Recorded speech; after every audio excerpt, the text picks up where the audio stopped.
And I'm Ripley. And this is Comicsplaining, the show where... It's my birthday! It's my birthday! It's my birthday! Stop it! That could have played on for an entire hour and that would have just been the show because that was a 1 hour loop. Oh my god. Yeah, it's my birthday. Not actually today on recording day. Not even on release day. No, but it will be the day before release day. Yes. It's my birthday week. Fuck you. It is. Birthday month. That's true. Birthday year. I just celebrate all year and then next year I do it all again. Yes, and for your birthday, I have purchased you a second mic. That's true. We do now have 2 mics, and as I've been promising for several episodes now, we have kind of sort of cleared off the table to make the Comicsplaining studio. Still complete with all the annoying sounds of the refrigerator and our annoying neighbors, but now we're at a table with 2 mics. We are at a table with 2 mics and 3 computers. Yeah, we do have a lot of computers and not enough space for all of them. But it's a start. 2 mics means you can get to hear me jingle my ice cubes in stereo. Why would you do that? That's terrible. Okay, what They're are we going in to for? stop listening now. They're not going to want to listen now. They're here for the ice cube jingles. The ASMR in the background. Yeah, the comic talk is just part of the background noise. It's the ASMR of a couple friends hanging out while I drink ice cubes. Yeah. That's exactly what it is. Alright, so we're going to be reading a couple more issues of Thor. We're starting with Journey into Mystery number 90, which is by Stan Lee, Larry Lieber, and the pencils are actually done by Al Hartley. I'm not familiar with that name. Yeah, the inker was Steve Ditko. Okay. We So. did sort out, by the way, the deal with Larry Lieber. It's kind of what I suspected. Stan did the plots, Larry did the actual dialogue and everything. Yeah. It's kind of what we suspected, but nice to have confirmation. That's kind of what's going on with that. Yep. Alright, so what's our story? Thor is battling the super creature from space, the Carbon Copy Man. And or Cyclops' visor just run completely amok. Yeah, this is one of those covers where the colors are just completely off from what's actually in the book. Oh, so he's not actually red / and or pink? No. Okay. Which makes more sense because he's literally encasing Thor in ice. So why would he be red? Why are we talking about him being the Carbon Copy Man and then he's using ice? Oh, we're gonna get into that. Okay. Not looking forward to that idea. So, we got our splash page. Actually, the story starts at the bottom of the first page, which is weird. Yes? Is this Thor portrayed by, like, Chris Farley or something? Yeah, he looks a little weird in this issue. Guess we have someone else on pencils, so... Yes. So, we are starting on the planet Zarta, I guess, which has a warlike race of aliens, and they are ruled by a warlord. And their facial hair is intensely pointy. Yes, and they're orange. So... Well, you know, warlords sometimes are orange. Sure. So this warlord and his son are getting ready to go conquer a planet. Guess which one? You'll never guess. Mars. Yeah. Nailed it. So the warlord says that this is going to be his last campaign before he retires, and then his son is going to take over ruling this planet. You don't often hear of warlords retiring. Good for him. Yeah, it's nice. So this whole armada sets out to conquer a planet, and as they are, they say, "Suppose Ugarth and Xano do not lead us to victory. Suppose we are defeated. Nonsense! Do we Zartans not possess the great power?" The great power has never failed us before. It will not fail us now. So this great power, we don't know what it is, but it's something. Meanwhile, on Earth, Don Blake is in his office, wrapped in thought about what else Jane Foster. He loves her. He doesn't want to tell her about it, but he does want to tell her about it. So he decides the next day he's going to tell her that he is Thor and that he loves her. This is his decision. That's a pretty bold stance. He's making 2 big decisions here in one. Yeah. No baby steps for Don. Yeah. So the next day he comes into the office and he starts talking to Jane. He says, Jane, I must speak with you. I have something important to say. But suddenly there's a loud thunderclap, and an instant later the image of Odin appears, an image which can only be seen and heard by Don Blake. So basically, Odin appears in Don's mind, I guess, to tell him that he's not allowed to tell anyone that he's Thor. So he does a quick about face and tells Jane that whatever he wanted to say was not important. What, so he's gonna back out on the other thing too? Pussy. Yeah, so he's not going to tell her anything. Because the thing is, he doesn't want to tell Jane that he loves her because he's afraid that she won't love him because he's lame. But if he's Thor, I guess that makes it better. Yeah. No, I'm not even... See, that's not even what I was not even laughing at Don's stupid-ass plight. I was looking at this shit down at the bottom. Sorry, buddy, it's the commissioner's orders. He says car owners are richer and more important than pedestrians, so they get to use the sidewalk. We're not even quite at that level of dystopian bullshit. Yeah.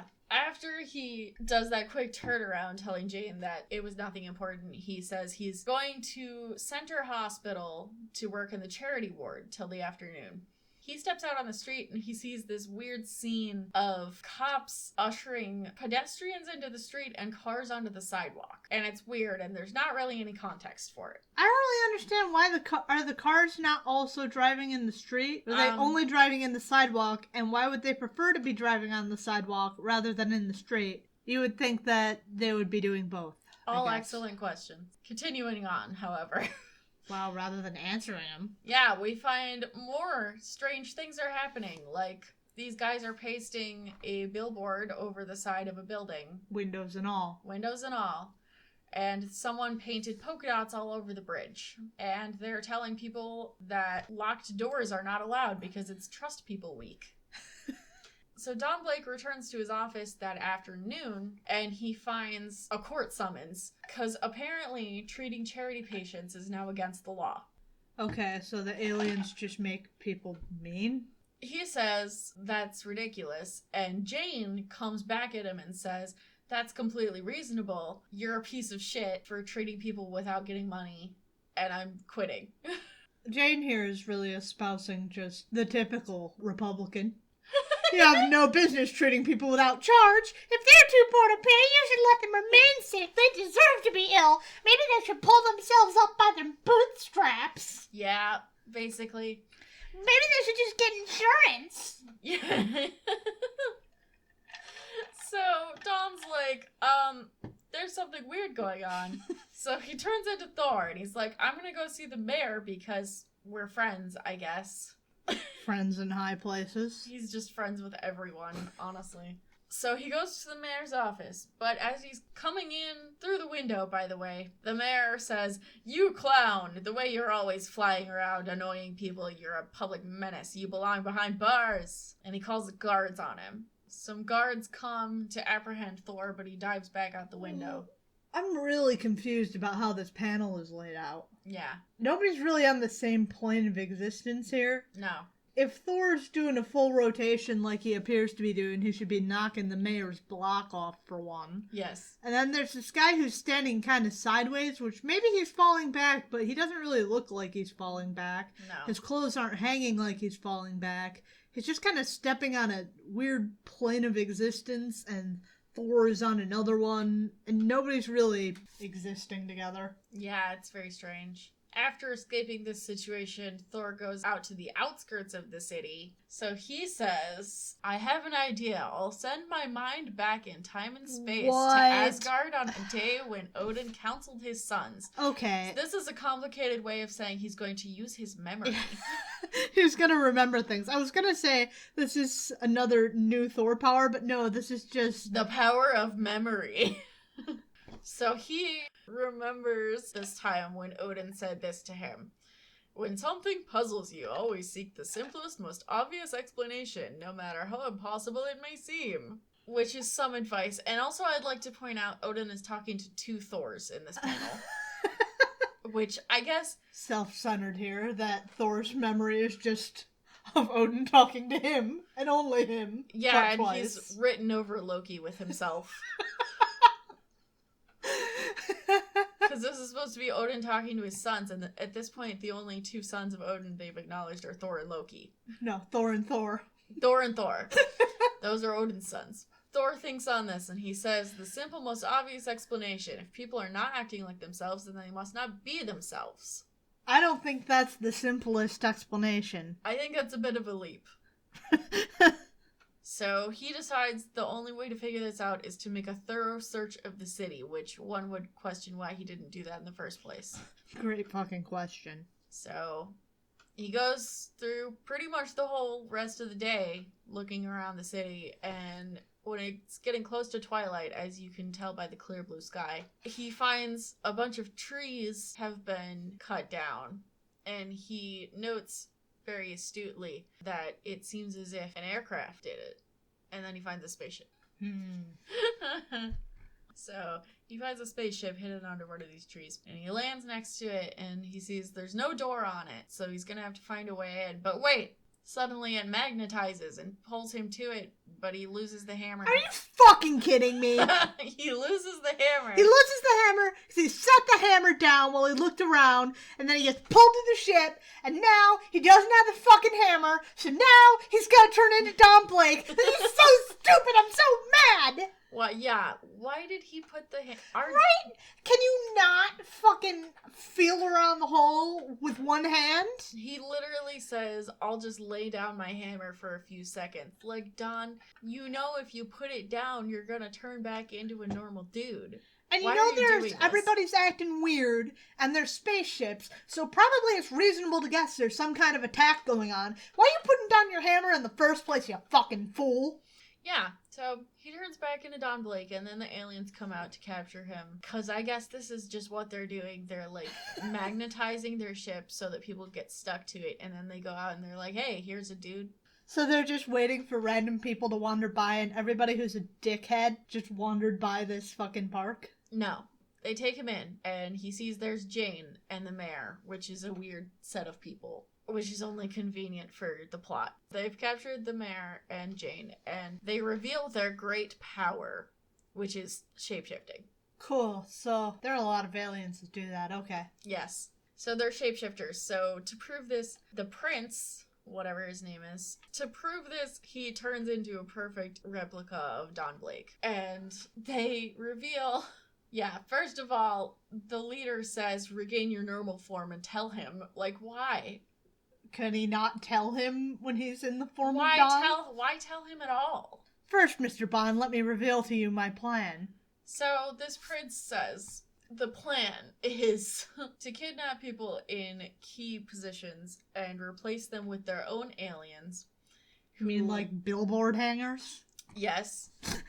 And their task is to make foolish laws to cause confusion and panic. Then once they throw the city into chaos, the rest of the armada will land and repeat the same disruptive process in every corner of Earth. And after we have confused and frightened your entire civilization, then we shall attack and conquer you. If you're gonna attack and conquer, why not just do that to begin with? And then second, Congress does a good enough job with that.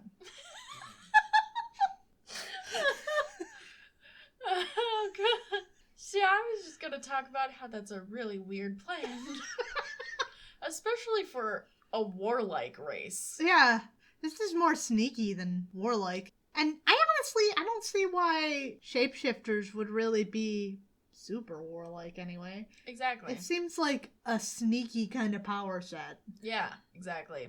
The mayor says, you'll never conquer Earth, not while the mighty Thor lives. And they're like, what? Like, one dude is gonna stop us? And Don says, nope, they speak the truth. And then he says, if you set me free, I will take you to Thor so that you can catch him off guard and catch him. Oh, they about to learn. And they're like, sure, cool. And Jane is like, what the fuck? They go outside with Don Blake, and Don says, "Oh, I saw him behind those trees over there." He was just hanging out there. He was just there. So they run behind the trees, and Don goes and grabs the hammer again and turns back into Thor. And they're like, "Oh, now we're going to be warlike, not sneaky." The warlord tells his son to fight Thor, so the prince decides to do so by turning into ice. This is a common tactic. Yeah, a common tactic of shapeshifters everywhere. And as you know, if you turn into a man out of ice, you have ice powers to put Thor in an ice cube. Sure. Also, ice is so indestructible. Yeah, so much. As he's freezing Thor into a block of ice, Thor throws his hammer. And then it comes back to him and smashes the ice, which is actually kind of clever. Yeah, I kind of like that. So then the prince turns into a gladiator for some reason and has a steel net and a sword. So he throws the net on Thor, but then Thor shoots lightning at him, which again, the weird Yeah, he's lightning. shooting it out of his hammer again. Yes. Then the prince is defeated, I guess. That's all he had. So his dad is like, "That's cool, I'll take care of it." So his dad goes to fight Thor. I don't know if I'd retire yet, Pops. Right. So he goes to fight Thor and he turns invisible and starts wailing on Thor. And Thor's like, "How can I beat him if I can't see him?" And then he's like, I'll try spinning. That's a good trick. Spinning always works for Thor.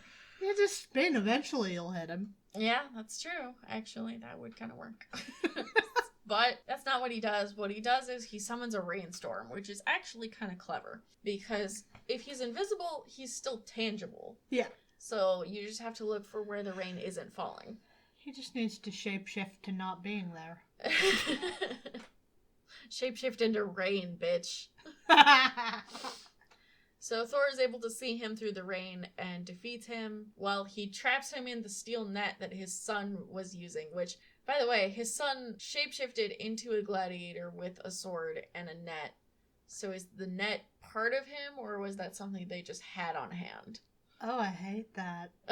Anyway. Well, I mean, it must have been something they had on hand because when he turned it, would have turned back, right? Unless it's just a flesh net that he That's just what cut off of his body. And no, I don't like any of this. I don't like anywhere this is going. That's what I'm questioning, but they Flesh didn't net. have any context for him getting the net other than him transforming into a gladiator. Maybe it was in his pocket, but why? Anyway, Thor puts the warlord in the net and then spins him around and throws him so hard that he shoots out into space. And the entire armada of warships have to turn around and go rescue him. I mean, he can move fast enough to go through fucking time. I don't doubt that he can fucking yeet a dude into space. Yeah, and then he turns to talk to Jane in the mirror and his hammer is missing the head. He broke it. It's just a handle. That's such an amazing mistake. I guess we know why we haven't heard all that much from Al. The mayor's like, "Okay, what about the other aliens who are still here, like the prince and the guys who were invading?" And Thor's like, "We're gonna keep them as captives so that the other ones don't come back," which I don't think that's how that works. I would think if you're keeping opposite ways. I would think if you're keeping captives, then that increases the chances that they're gonna come back. Yeah, I don't know about that. And also, that's not very cool, Thor. No. We'll just keep prisoners, and if they say they'll come back, we'll kill them! Basically, is what he's saying. So Yeah. they round up all the aliens, and Thor tells them to change into trees. And they're like, "Alright, This is just idiot." a typical Asgardian kind of thing. Yes, it is, apparently. And they're like, "Well, this idiot, he doesn't know we'll just change back when he leaves." But then as they're changing into trees, Thor says, "This is the last change they shall ever make, for when they impersonate something, they take on all its traits. And since trees cannot think, neither can What the aliens." fuck? This is really, really fucked up. It's fucked up and also not how it works within the confines of the rules they established within this issue. Right. Ice can't think either. The dude literally turned into a man made of ice earlier, and he was fine. Maybe there's a creature out there in space that is just an ice dude with ice powers. Or Iceman. Bobby. I mean, Bobby. He just turned into roided up Bobby. Yeah. I don't like this, though. I think it's fucked up, and it's not cool with Thor, because Thor's supposed to be a cool dude. Yeah, it's very fucked up. I don't like it. It's very fucked up, and it's bad. It's bad, Stan. So, that's the end of the issue. And he's making this fucking clown-ass face on the end of the page like, well, don't be too disappointed in me. After all, Jane, we can't all be as brave as Thor. He's just fucking yucking it into the goddamn camera, motherfucker. Just a knowing look in the camera. God, it's so corny. It stares into the Office camera bullshit. Mm-hmm. Not even that, because in the Office, they're self-aware of it, and it's a joke. In this, it's not a joke. It's just supposed to be funny, and it's not funny. Journey into Mystery number 91. Though I am far from Earth, I, Loki, shall still defeat Thor with the help of Sandu. Yes, we have Sandu, master of the supernatural. Was only immortal, but his powers were the powers of Loki himself. Which, like, Thor's beat Loki, so why the fuck am I supposed to be afraid of secondhand Loki? But alright. Who gave us Sandu, master of the supernatural? Well, that would be Stan Lee, Larry Lieber, and penciler Joe Sinnott. Alright, so where the fuck is Jack? I don't know. And letterer, that's Terry again. So, I'm going to give a warning that we haven't used in a while, because Sandu is a little bit of a racist caricature. Oh no. Oh, I see. Yeah. He has a turban He has on. a turban. He has a turban on, and he has psychic powers, and his face is bad. I wasn't thinking about it because he looks very, very white, but I'm Yeah. assuming that changes. No, he's colored white. Alright. Maybe Well. he's just a white dude with a turban on. Could be. I mean, that's not ideal, but maybe That would better. be- yeah. I like Def Leppard ass looking Thor up here in the corner. I know, his hair is so He's scraggly. got feathered hair a good 10, 15 years before that was the thing. Yeah. We open on Odin in Asgard, reflecting on his son. Shirtless. Shirtless. He's holding this belt, which he says is Thor's belt of strength. If he wears it, it increases his strength. So why doesn't he wear it? Well, apparently he doesn't need it. Well, So- why not just be stronger all the time? That's a good question, actually. I never thought to ask that. But you're right. Why doesn't he just be stronger all the time? The fact that we're opening on this might tell again- you something about what's going to happen in Yeah, this issue. I mean, then again, I can think of reasons why not to open it. I mean, it's gotta be hard enough when you're so strong. Like, you're opening a bag of chips, and then you go too hard, and then they're just everywhere. That's hard enough of a problem for normal people. Imagine you're Thor trying to open a bag of chips, and then you put on the super strength belt, it's game over, the chips are atoms on the wall. This belt is actually something that exists in the mythology, which I think is really cool. That's not really relevant terribly, but I thought it was worth mentioning. Yeah, it's cool. A scene change. Thor is flying over the city, and as he's flying, he sees a bank floating in midair. So he goes to push the bank back down to the ground, because I guess that's just what you do. And the bank disappears, vanishes into thin air. And then all the people who were inside the bank reappear in the space where the bank was. Thor says, now it's time for Dr. Donald Blake to take over. So he turns into Don Blake and comes back and is like, I'm a doctor. Are you having any headaches or head pains? And the people who were in the bank are like, no, we just don't have any memory of what just happened. Well, maybe he put the bank back down, and then all the people walked off, and then when they left, he took the bank again, whoever took the bank. I'm guessing Sandu. The cops come along to ask questions of these poor people, and Don Blake goes off to talk to Odin.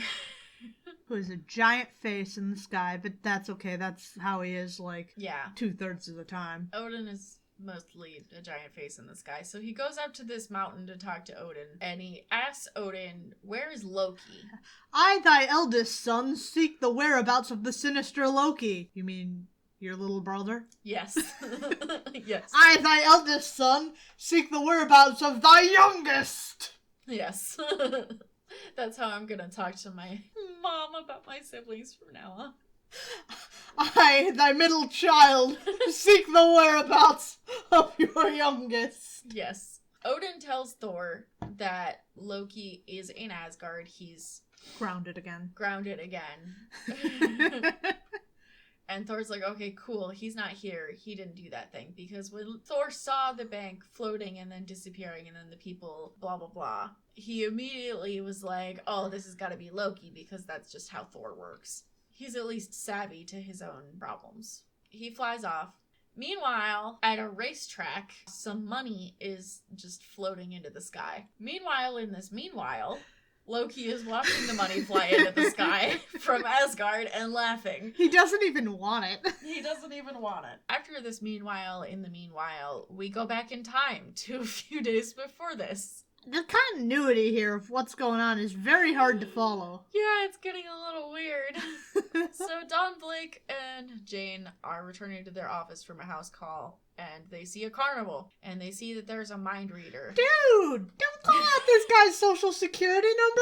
His identity just got stolen by about 20 different people. And they're all opening credit cards in his name. Yeah, there's a mind reading act, and this dude literally, to prove that he's a mind reader, he tells a dude his social security number in front of a crowd of people. Which is so... And why would you shout out, hey, he's right? Now they all know. Right? Why would you... That's so... Confirm that. I guess he didn't say, his name. It's very fucked up, Sandu. You could have just said his favorite color. Right. And you also... could have just said, you kissed a girl back behind the 7-Eleven. And also, if he's reading his mind, why is this dude thinking of his social security number? Maybe he forgets it. I'm bad at remembering numbers. Maybe he needs it a lot. I guess. They muse on this for a minute, and then Sandu notices them and calls Don Blake out because Don says it may not be a trick. Sandu may really have extrasensory mental powers. Some people do, but only to a slight degree. And Sandu... Little do you know, bitch. Singles them out. They're not even at this carnival, but Sandu responds to this and says, "You're correct. I have just detected your thoughts. Thus I know you are in love with a woman whose initials are JF. Also, not cool, Sandu. And Jane's like, why, those are my initials. And Don's like, he must have made a mistake. You fucking chicken shit. You chicken shit. I don't even want him to get together with Jane. He doesn't fucking deserve it. Honestly, at this point. So, they walk off. And meanwhile, Loki is watching this. Meanwhile, again. Loki... I should have known that Dr. Blake would never be interested in me romantically. He's too stuffy to fall for any girl. Yeah. So Loki's watching this, and Loki decides if they can't leave Asgard, they are going to empower Sandu so that hopefully, maybe, possibly, he will defeat Thor. Loki isn't sure that Sandu's going to defeat Thor, but they think maybe he will. Okay, and that's but enough to take the chance on. He's a mind reader. You're gonna stop him from fucking whacking him upside the head with a hammer like a fucking croquet ball? Yeah. He empowers Sandu's mental powers, which Sandu is a mind reader, but having his mental powers expanded apparently gives him the power of telekinesis, teleportation. This way I don't have to keep track of any of what those words mean. He can do it all. Yeah. Then we see what happened to the bank. Sandu levitated it, and then when Thor appeared, he teleported it, and then he erased the memories of everyone who was in the bank and teleported them back, and took all the money. Alright, that's pretty good power set. And apparently his crime spree does not end there. I like Loki's face here. I don't. He also robs a train carrying gold bullion, and he robs a museum, and he robs... basically everything. And then eventually he steals the Taj Mahal. What the fuck are you gonna do with that, Sandu? Live in it, I guess. Like, no one's gonna notice. Right, well, never fear, because on the next page he decides he's going to reveal his deeds to the authorities. Why? Because he's ready to face the world and become its master. He's so confident in his powers, he thinks he can take over the world. Oh my god, he's gonna steal the UN! He is going to steal the UN. Very astute observation. They send fighter jets after him, but he repels those pretty quickly. And then he goes to levitate the UN building. Don Blake is in a different place. So I'm not really sure how he's aware of this. They don't address it. Maybe he's watching the news. His spidey sense is tingling. Yeah. So he turns into Thor and starts heading off that way. Meanwhile, Sandu at the UN is saying he will levitate the building beyond the atmosphere of Earth unless they make him the absolute ruler of Earth. And they're like, but we're only representatives. We don't have the power to do that. I guess Sandu maybe should have thought a little bit before he decided this was his plan. Yeah, it's not... I mean, it's kind of like 5-year-old logic. Yeah. The UN are important government people, so they can make me ruler of the Earth. I guess if you didn't know how things work, I could see how Sandu would jump to that conclusion, but you would think if you were wanting to actually put this into effect, that just maybe you would think about this. Okay, Sandu, maybe read a book. You would think.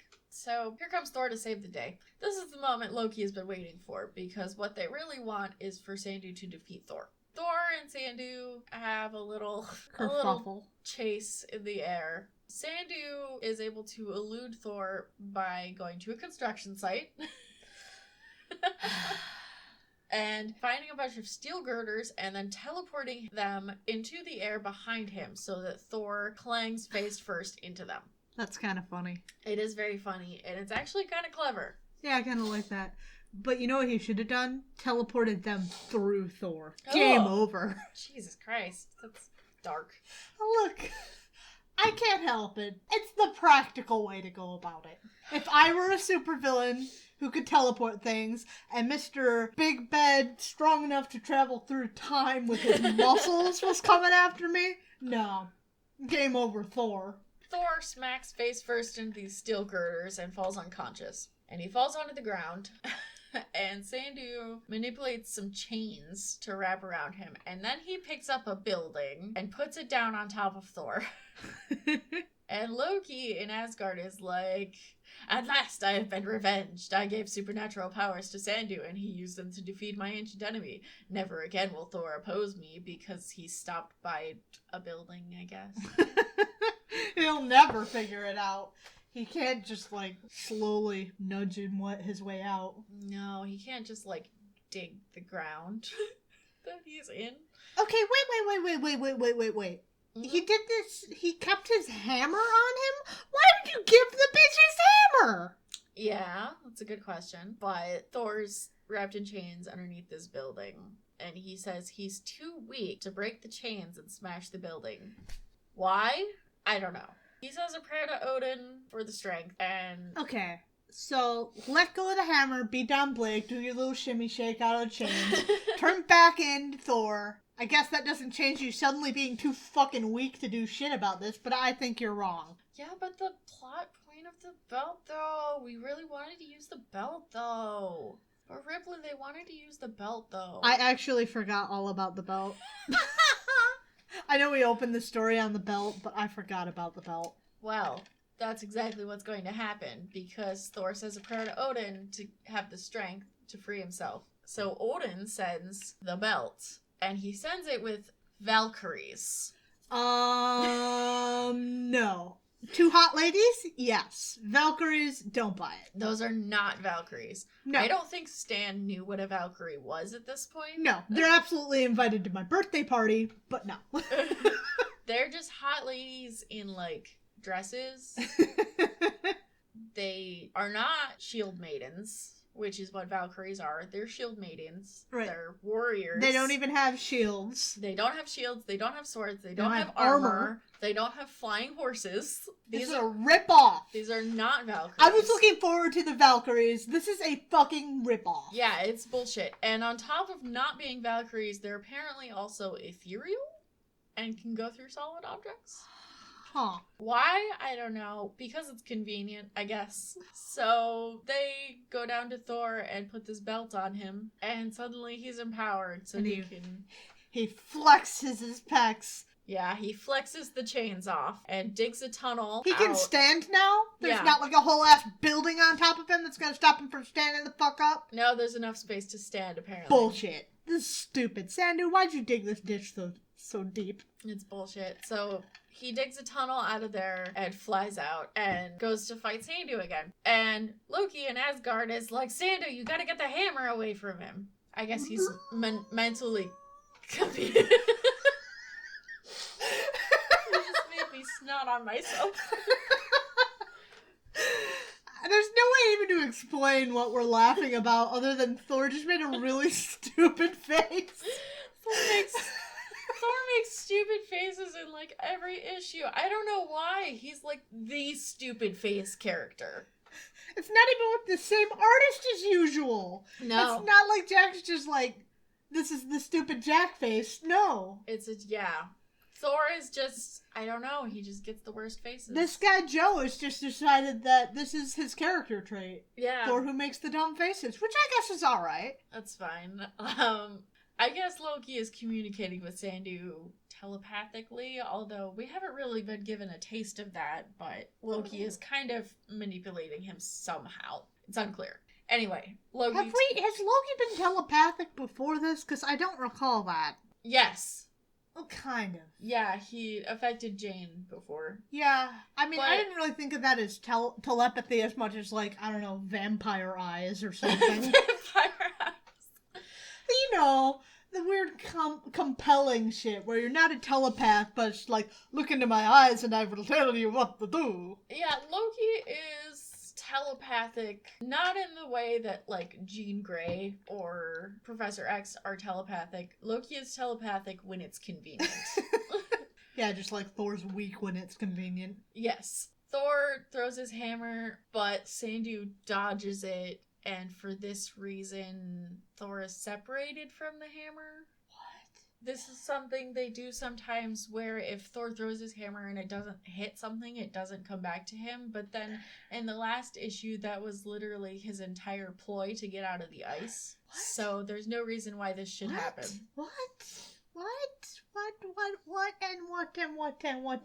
Yeah, we just have to accept that, I guess. Because now Sandu is teleporting himself and the hammer into another dimension. But Thor and Sandu can still see each other even though they're in different dimensions. He's gone to the flat dimension.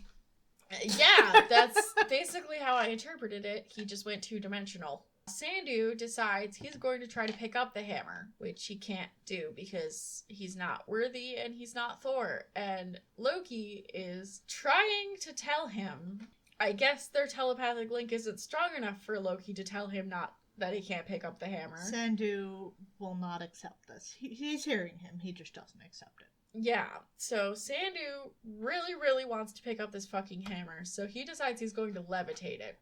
But the frustrated Sandu keeps straining his power of concentration, forcing it, trying to make it do the impossible. And then until Sandu finally... dies of an aneurysm. Yeah, that's No, he basically what happens, though. He causes a mental short circuit, so he basically gets an aneurysm. Instantly, he and the hammer are teleported back into... Why? the third dimension. I don't know, brain hurty. So he just defaulted back to Earth? Yeah. I mean, I guess. Thor picks up his hammer just in time to not turn into Don Blake. He goes to fight Sandu, and Sandu's like, you can't harm me. I have but to concentrate, and I can't do it. I can't teleport myself or even lift myself in the air. All my power is gone. Because he got a migraine. Maybe Loki took his powers back away. Because he was an idiot? That Yeah. would make sense, actually. Nah, So- you don't deserve this. Face the consequences, dumbass. I told you not to do it. Thor turns him over to the authorities, and he returns the belt to Asgard. Why? Why? Keep the belt. And he tells his dad that he did a good job and beat the bad guy, and Odin's like, I'm proud of you, son. How'd you do, son? Are you winning? Are you winning, son? And I meanwhile, beat Sandu. I beat just this guy. I beat this guy. He had a turban on. That's great, son. Good job. Meanwhile, Loki, who's grounded. That brainless mortal, if he had not tried to lift the hammer, Thor might have been defeated. But I shall still find a way to defeat Thor, for I have all eternity in which to scheme. I mean, fair enough. Yeah, that's very positive of him. Positive thinking. Yeah. This is just... I wasn't even all that invested in the Sandu thing. We'll just try again. I mean, I can just try and try and try and try and try. As long as I beat him once, then I win. I mean, that's totally fair, though. Yeah. He's got a point. Our last issue of the day is predictably Journey into Mystery number 92. Yeah, never saw this coming. Writers Stanley and Robert Bernstein. This is none of the Bernsteins I'm familiar with. Pencils and inks by Joe Sinott. He's back again. Yeah, apparently Jack did the cover. Jack, this is not your strongest work. No, it's not. Loki is making quite a face. Thor is honestly making quite a face too, and his arms are weirdly proportioned. It's not as bad as Loki, though. No. Loki is truly a feat to behold. Yeah. Map did the lettering. Martin Epp. That's Martin Epp. Yeah, script by Robert Bernstein. Anyway, so this page is related, but not chronological. Good old R. Burns. Good old R. Burns. Shut up. In Asgard, we see at the Rainbow Bridge there is Heimdall, ever vigilant. And a lady comes up to talk to him, and she is Neri, handmaiden to Fricka, Queen of Asgard. Heimdall doesn't have pants. Heimdall does not have pants. That's very... yeah. That's true. Skies out, thighs out. He does not have pants, and he has a weird helmet that It looks like a pot with It looks like a horns. stew pot, yes. Heimdall says, I know who you are, but you could be Loki. Because Loki often transforms himself into a lovely maiden like yourself. Can't say anything about that, can we? Nothing to say there. Nothing to say about that. There's nothing to say about a whole lot of shapeshifting. Just wait until we get to Mystique. There is some shit to be said. Oh, yeah. So, Heimdall recounts the time Loki took the shape of a snake and slipped by him to go to Earth. I remember that! I Which know did that happen. reference! And seeing this panel of the snake slithering between Heimdall's legs really drives home how ridiculous that was. Also, how ridiculous this outfit was. Yeah, is. Was and is. And Neri says, but I can't be Loki because if you look over there, Loki's chained up. And Heimdall's like, oh, right. I can see everything, and I know where Loki is. Well, beyond Kind of. beyond that, Loki is literally chained up right next to them, like 5 feet away. How did this happen? What did he do? Sometimes Loki is just chained up. I don't know. Heimdall's like, oh yeah, there he is. All right, you can go on the Bifrost. Why did he forget this? Why did he forget this? I don't know. It's a good question. I guess when you can see everything, it's hard to pay attention to all of it, maybe. So Loki, who is 5 feet away from this conversation, Sweet Neri, noble Heimdall, bah! how I hate those well-meaning, virtuous inhabitants of Asgard. They think I'm imprisoned forever on this rock, do they? Yeah, Yeah, you're they grounded. do. They do. Loki vows that they will find a way, and they will defeat Thor. I still gotta wonder why the fuck he's chained up on this rock. Like, what did he do? He was wandering around fine before. Yeah, it's a bit sudden. Maybe Odin got to the bottom of who the fuck gave Sandu powers. Maybe. Maybe Loki just said something really mean to his mom. I wish you were my mom. You're not my real dad. I know I'm adopted. All right, to the rock with you. Get the trains. Meanwhile, Dr. Blake is sending Jane off with some blood samples to the lab because office hours are over. And as Jane leaves, something we've seen before, a mob boss who has taken a couple bullets to the chest. Are we running out of plots already, Stan? Yeah, it seems so. It's not Thug Thatcher, it's a different mob boss. It's Thug Hatcher. Yeah, Hug Hatcher. So his guys usher him into Don Blake's office, and they demand that Don treats him by taking the bullets out, of course. Don says okay, because he's a doctor. But in his mind, he's thinking, fate brought them to the right doctor. After I save this thug's life, I'll make sure that he recuperates in prison. Superheroes. He operates, takes the bullets out, and then after he's done, he says to the mob guys, by the way, the broadcast, which he heard saying that there was a shootout, I guess. The broadcast also said that Thor is helping the police track you down. Aren't you afraid he'll catch up with you? The mobster's like, here in a lame doctor's office? Don't make us laugh. And Dawn says, it's no laughing matter, my friend. Thor's entering the room now. So the mobsters turn and look, because it's not like there are two of them. They both turn and look, and behind them, Dawn turns into Thor. I mean, this is inconspicuous. This is more than he usually does, to be fair. Yeah. He turns into Thor, and he smacks their guns out of their hands.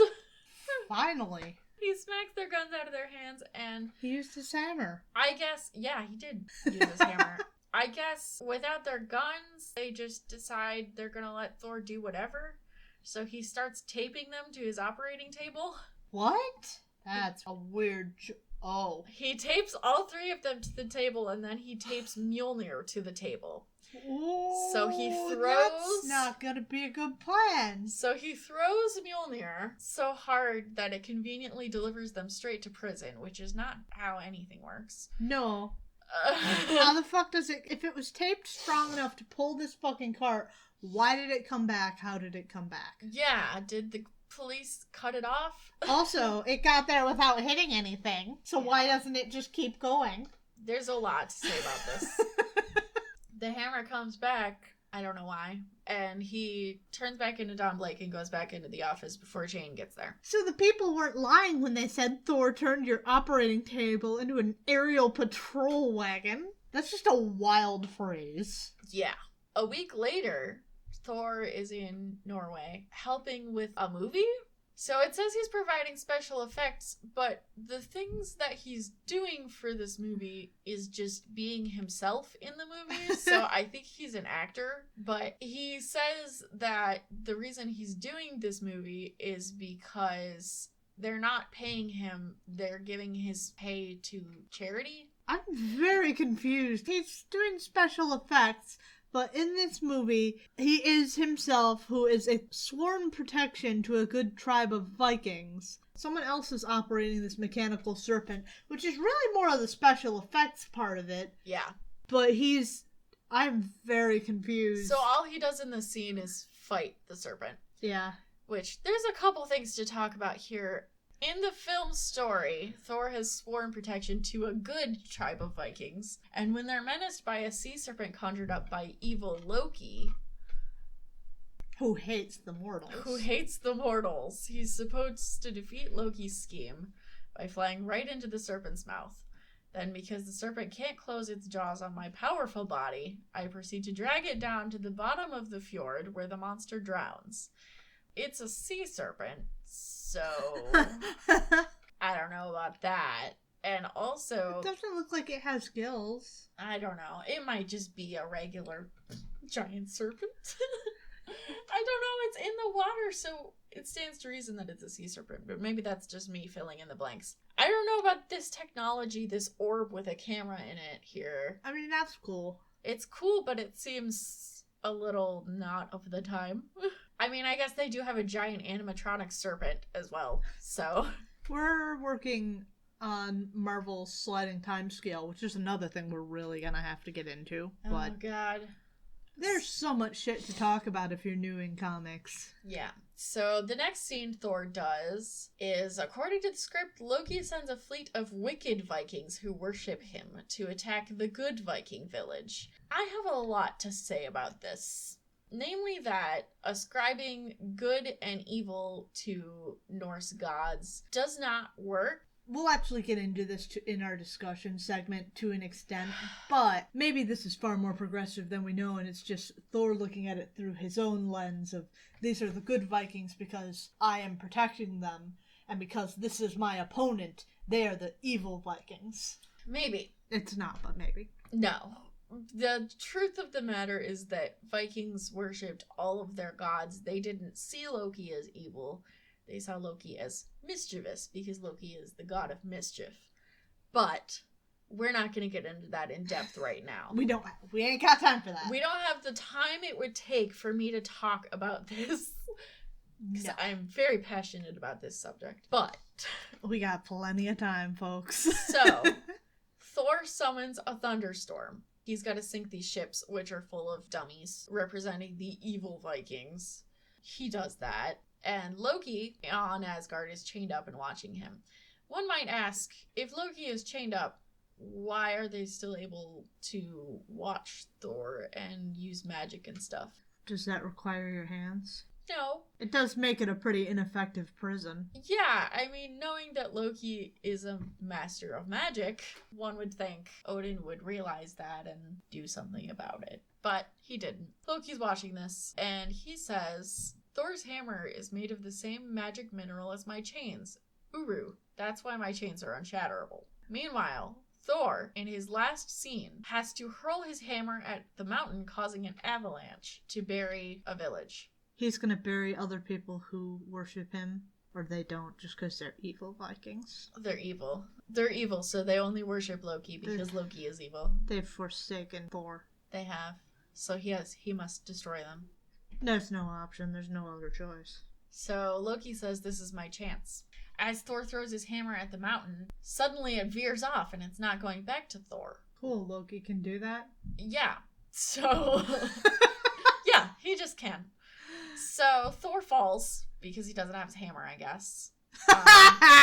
He just falls and smacks into the ground. Cracks his back. I guess within a minute, the hammer manages to fly away to Loki and smashes their chains. And Heimdall also doesn't notice this. Yeah, Heimdall does not notice. Because Loki magnetized the hammer. Because the chains and the hammer are the same kind of metal.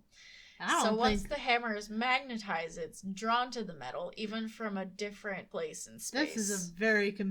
I know that we have problems with the understanding of magnetism, but this is on a whole other level. Yeah. Asgard is literally in space. That's some pretty crazy magnetism. So it's magnetism that doesn't have anything to do with magnets and only attracts Uru to Uru. Yeah. Cool, that's magnetism. That's how magnetism works. That's magnetism. So the hammer comes up and smashes Loki's chains. I would question why didn't it also smash Loki? But whatever. So after it smashes the chains, it then sticks to the chains and does not return to Thor. But Loki's free. So that's cool. And Loki says Thor is almost powerless without his hammer. Which is not true. No. But meanwhile, Thor is on Earth without his hammer, and he knows he's going to turn back into Don Blake within 60 seconds. Thor says a prayer to Odin, and Odin answers. And Thor says, my hammer has mysteriously disappeared. Help me find it, for I know not where to look. And Odin says, okay, but since you don't have your hammer to transport you, this is going to take a lot of power. I'll transport you to Asgard myself. He reaches out a giant hand and picks up Thor, which I thought he was just projecting an image of his giant face, but apparently he is just appearing as a giant. Which I don't like that. This is weird. Thor is going before this supreme council of the gods, and Loki is secretly manipulating this the whole time, by the way, because I guess Loki is powerful enough to manipulate Odin. Okay. Has the time limit just cut off because he's on Asgard? Well, Thor thinks to himself, what a stroke of fortune. When Odin appears on Earth, time stands still. So I shall not turn back to Dr. Blake, even though my hammer has now been gone for 60 seconds. Once in Asgard, I can remain Thor indefinitely. Okay, I'll remember that. That will definitely... Yeah, so the rule is when Thor is in Asgard, he's just Thor. He's just Thor.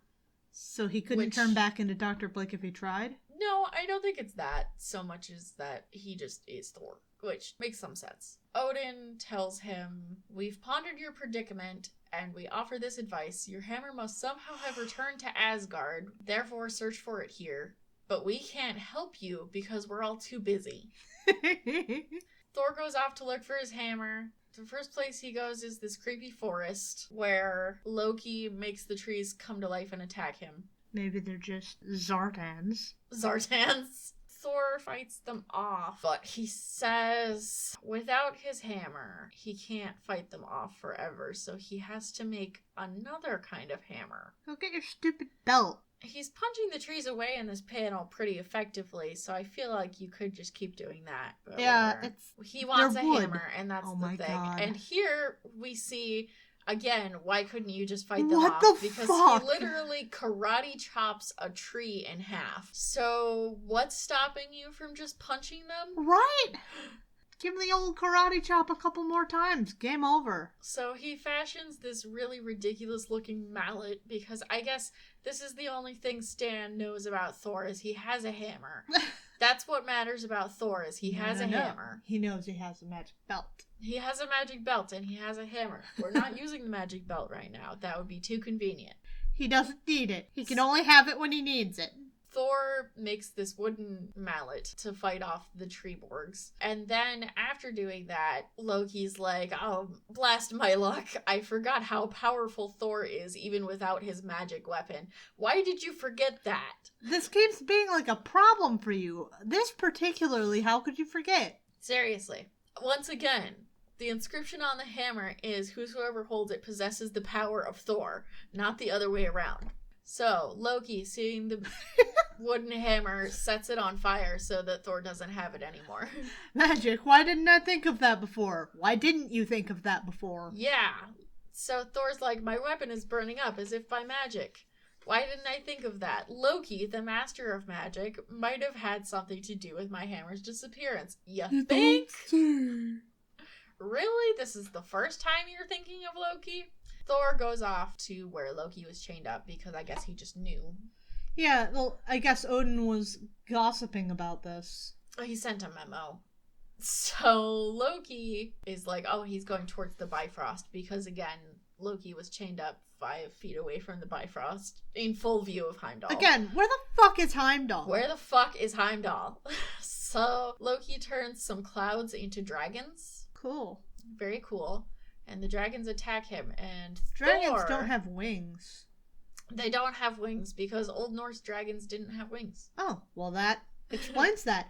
That's actually a decent explanation. Cool. Yeah. Thor's response to this clouds turning into dragons. Why is his solution to everything just make a hammer? Why is his solution to make a hammer? And also, let's address what he does here. He's standing next to a cliff. So using his finger, Oh, I hate it. carves a hammer out of a sheer cliff face. I'm just not seeing why he needs a hammer. No kidding, like, he's strong enough that he can, like, punch his fucking pointer finger through rock. Why do you need a fucking hammer? Just punch them. Your hand is clearly stronger than the rock, so why do you need a rock hammer? Honestly, it's ridiculous. And Loki's thinking, blast him, Thor's the strongest man in creation. He's made another hammer for himself. It's like, yeah, my Why? question too, bro. I don't know. Thor fends off the dragons, and I guess he throws the hammer at one of the dragons, but instead of dropping to the ground, because it wouldn't return to him because it's not Mjolnir, Yeah. it just veers off and flies away. Again, this happened earlier, and he thinks it's weird, and I think that's slightly intelligent of him to think that's weird. So he realizes spontaneously that the cliff that he carved this hammer out of is not ordinary stone, but it's Uru, actually. I thought Uru was a metal and not a stone. It is. Okay. And what? That means why the fuck does he need the hammer at all in the first place if he's strong enough to put his finger through Uru? Yeah, there's a lot of questions. This is dumb. Sorry, I had to bring it down to a level that wasn't just unbearable to listen to. Yeah, our neighbors probably hate us on Saturday. Good. That's Suffer. true. They're very loud. We deal with them the rest of the goddamn week. So his hammer, the hammer that he carved with his fucking finger, Shit. is flying away, and he follows it, and he realizes that Loki magnetized the Uru because obviously, duh. So he follows it back, and he finds Mjolnir, calls the other gods to come apprehend Loki, and they come, because of course they do. And they're like, yes, you villain, Thor has summoned us. You used your black arts to attract Thor's hammer to Asgard in order to smash your unshatterable chains. Then you influenced Thor's mind to lure him to Asgard, and our minds to keep him here so that you could destroy him. This is a lot of work that Loki's putting in. And, like, Loki could do all of this shit? Are you kidding me? Right. So, they apprehend Loki and they vow that they're gonna put him in something more secure, I guess. And Thor goes back to Earth and goes back to his job as Donald Blake. And we cut to a scene of Don Blake doing the reflex test with the little hammer. And his patient is like, "Gosh, Doc, take it easy. You could hurt a guy with that rubber hammer." Don't worry, Mr. Jones. Dr. Blake is very experienced in using a mallet. "Jane, honey, you don't know the half of it." Ugh. It's so cheesy. It's really cheesy. Anyway, so as we've been promising for several weeks, it's time to talk a little bit about the Comics Code. A week is several days, so you were right. It is true. So this isn't going to happen exactly how we planned on it at first. This is actually going to be broken up into several different episodes because the Comics Code faced several different revisions, and I think it's more relevant to talk about those revisions at the points at which we're roughly reading those things. So it was revised in 1971 and then again in 1989. But first, let's start at the beginning where it starts. So the Comics Code was formed in 1954. Partially as a response to this book, Seduction of the Innocent, by a psychologist named Frederick Wortham. Now, he was concerned that depictions of immorality, air quotes, encouraged similar behavior in children. He was concerned about violent imagery prevalent in comics, particularly horror comics, which were a very big thing at the time, but also very concerned about sexual immorality. He was particularly, for some reason, very worried about people seeing gay subtext in Batman and Robin, which, dubious. Also about Wonder Woman having bondage subtext, much more true. Yes. But he also claimed that she was a lesbian who was fucked up on gender roles because she was stronger than men, and, like, there's a lot to unpack there. Yikes. Yeah. He was also concerned, in a more understandable context, about the impact of seeing unrealistically proportioned women, what that had on girls. Oh, that's reasonable of him. Right. That's a nice shot of where the fuck did that come from. Right. So, I mean, at the time, horror comics were a very common thing, like I was saying earlier. And at the time, this was not actually the first thing. This was based off a largely unenforced code that was put together by the Association of Comics and Magazine Publishers from a few years before in 1948. A lot of people didn't follow it, and that was largely based on the Hollywood Hays Code, which is a thing in motion pictures, banned violence and gore in crime and horror comics, and good girl art, which, from my understanding, is pretty much cheesecake. I've looked it up. It says it's about how women are portrayed very lushly, sometimes scantily clad. But I look at that description and I just think it's cheesecake. So the Comics Code was voluntary. Not all publishers signed on board. Some of them for the reasons of, we're just not going to do it. Some of them for the reasons of, like, they were owned by Disney, even back then, and had to answer to stricter codes through Disney than the Comics Code would have had them have to answer to anyway, so it was really pointless and repetitive to send it over to the Comics Code. They would submit their books for adherence, and when they were approved, they were given a stamp of approval on the cover. And the reason that people would pretty much have to do this is many distributors refused to carry comics that didn't carry that seal.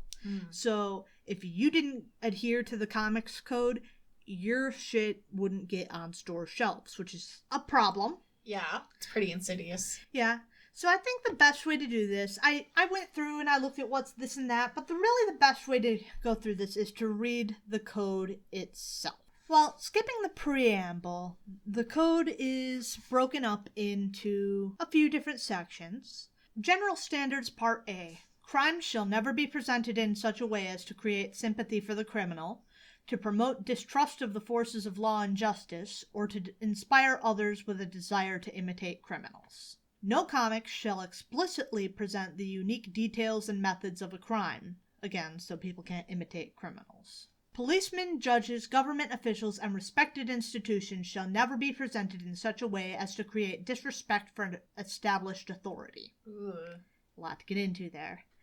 If crime is depicted, it shall be as a sordid and unpleasant activity. Criminals shall not be presented so as to be rendered glamorous or to occupy a position which creates a desire for emulation. In every instance, good shall triumph over evil, and the criminal punished for his misdeeds. So that's kind of relevant to what we were running into earlier. I mean, all of that I could have guessed, honestly. Yeah. Scenes of excessive violence shall be prohibited. Scenes of brutal torture, excessive and unnecessary knife and gunplay, physical agony, gory and gruesome crime shall be eliminated.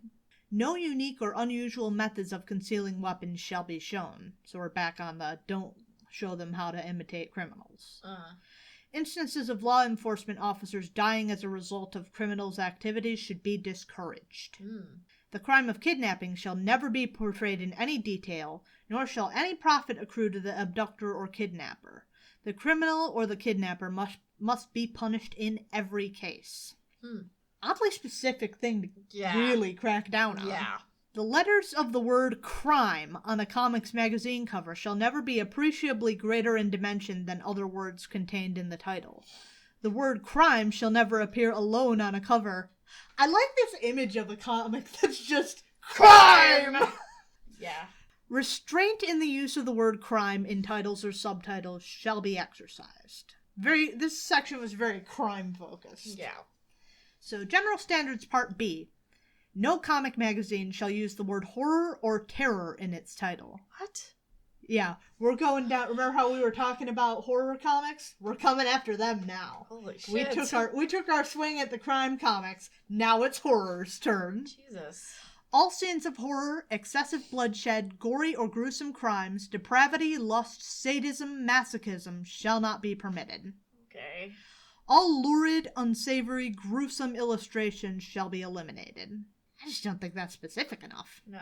Inclusion of stories dealing with evil shall be used or shall be published only where the intent is to illustrate a moral issue, and in no case shall evil be presented alluringly, nor so as to injure the sensibilities of the reader. Scenes dealing with, instruments associated with, Walking Dead, torture, vampires and vampirism, ghouls, cannibalism, and werewolfism are prohibited. Okay. Yeah. So, already we can kind of see how the Silver Age really took shape. Yeah. Because this is everything Yeah. that we're facing here. And considering that the revision hit around 1971 where things really start changing, you can kind of see how this had such an effect on shaping the media. Definitely. General Standards Part C. Profanity, obscenity, smut, vulgarity, or words or symbols which have acquired undesirable meanings are forbidden. Special precautions to avoid references to physical afflictions or deformities shall be taken. So don't show disabled people. Yeah. I don't know, it's just we cover a lot about Don Blake's limp. Yeah. Well, he's not, like, visibly deformed, though. Okay, I see what you mean. I just figured that counted as physical affliction, but I see what you're talking about. Alright. Although slang and colloquialisms are acceptable, excessive use shall be discouraged, and where possible, good grammar shall be employed. Oh my god! Holy shit! What old man wrote this? Oh my god! See. Ridicule or attack on any religious or racial group is never permissible. Sure. Yeah. We finally hit something sensible here. Sure. Nudity in any form is prohibited, as is indecent or undue exposure.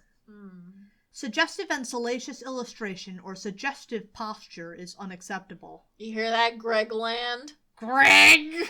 The Comics Code is coming for your ass.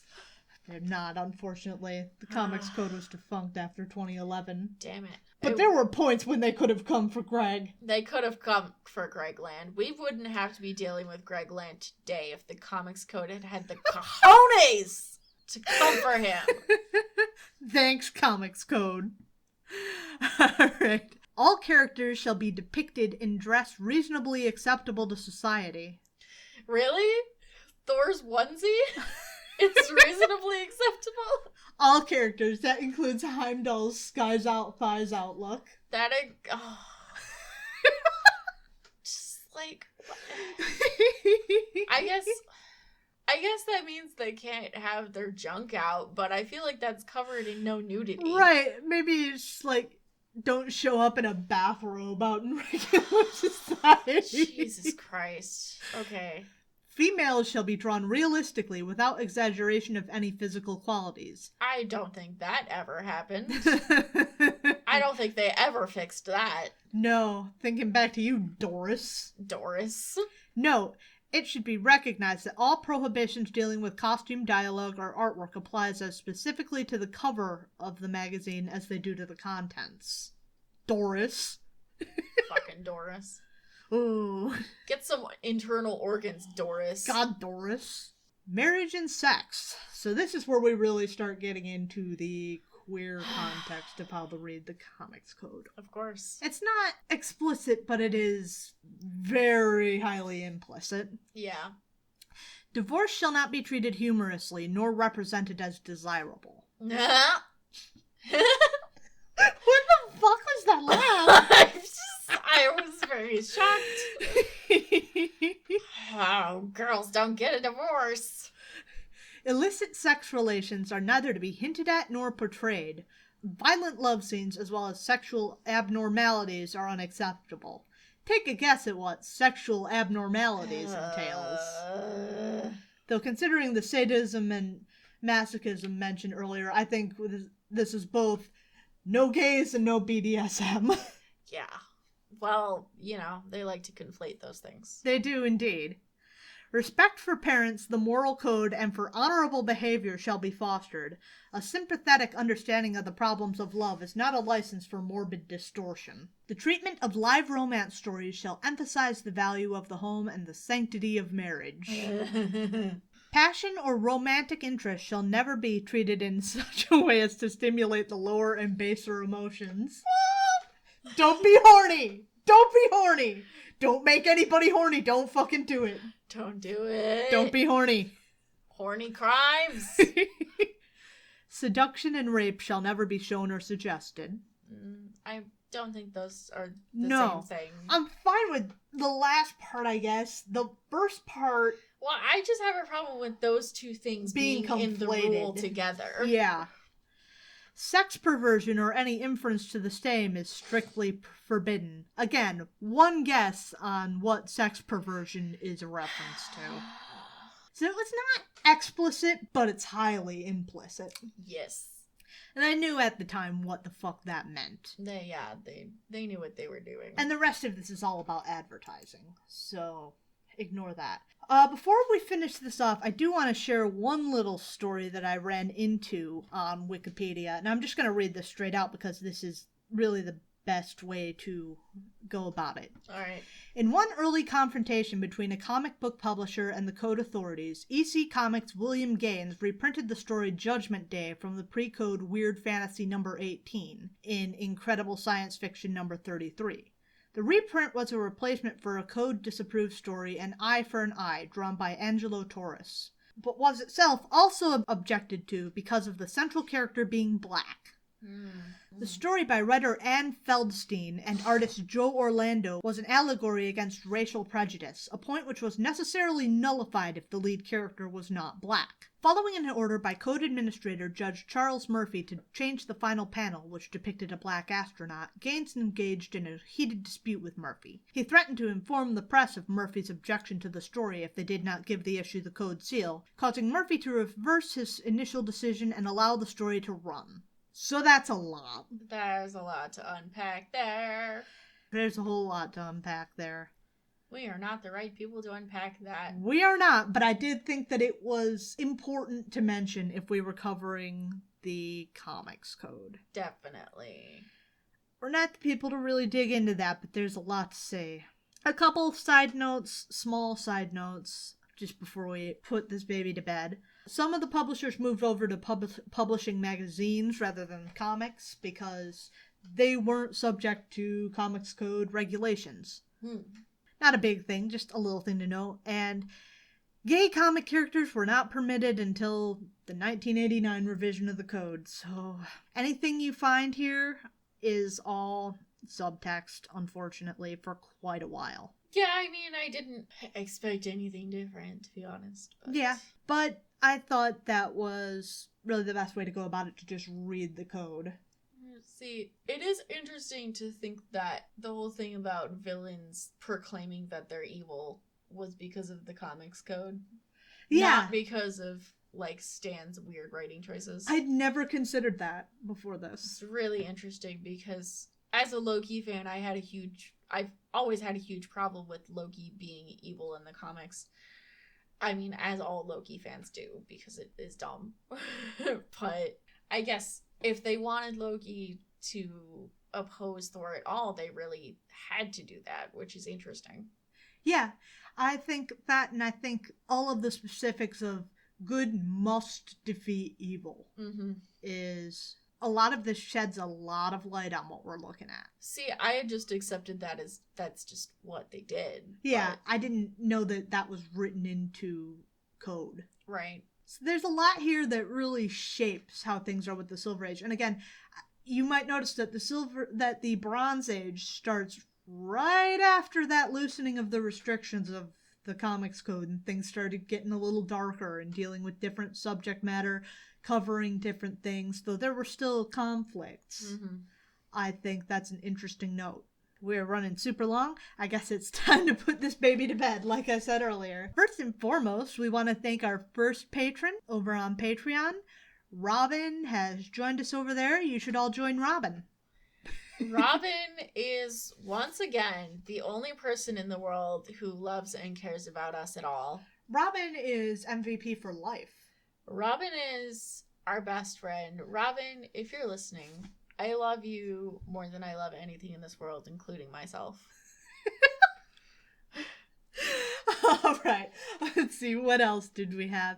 Other places you can follow us if you don't love us like Robin does. You can follow us on Twitter, Tumblr, or Facebook. We are all Comicsplaining. You can also send us an email over at comicsplaining@gmail.com. If you want to see a video version of this podcast with the different clips of things that we're talking about, we start laughing about Thor's funny face. We can't really satisfyingly portray that via audio despite our best attempts. But if you check over on YouTube, chances are, if we're talking about a funny fucking face, it'll be on there. So there's always that. Review us if you would like over on Podchaser or iTunes. We would really appreciate that. Review us 5 stars. We love you. Review us if you wouldn't like to. Just review us. Do it. No, only review us if you're going to say we're awesome and you love us. All right. With that, I just want to ask, if you play Marvel Puzzle Quest, join our alliance. We are number 6, the number 1. The word fix, as in fixing your car. 6-1-FIX. If you join us over on there, there are a bunch of us, and we play decently frequently, but we would like more people because that would make it a lot easier to finish team events. And I play every day, and some of these lazy vagabonds don't play to my satisfaction. No, they play good. Everyone plays good. We just need more people to really be able to beat events, because once you get into the team events, you got to meet a certain score before you can move on, and we just don't have enough people. Yeah. I have some promos like I do every single episode. First of all, check out my webcomic. It is at tapis.io/series/ephemeris, EPHEMERIS. Heard me talk about it a million times. Please check it out. And also watch me play D&D every Sunday at 7 p.m. EST on twitch.tv/droptune. Right. Next week, we are going to be back with the X-Men, and we look forward to talking to you then. Bye. Bye.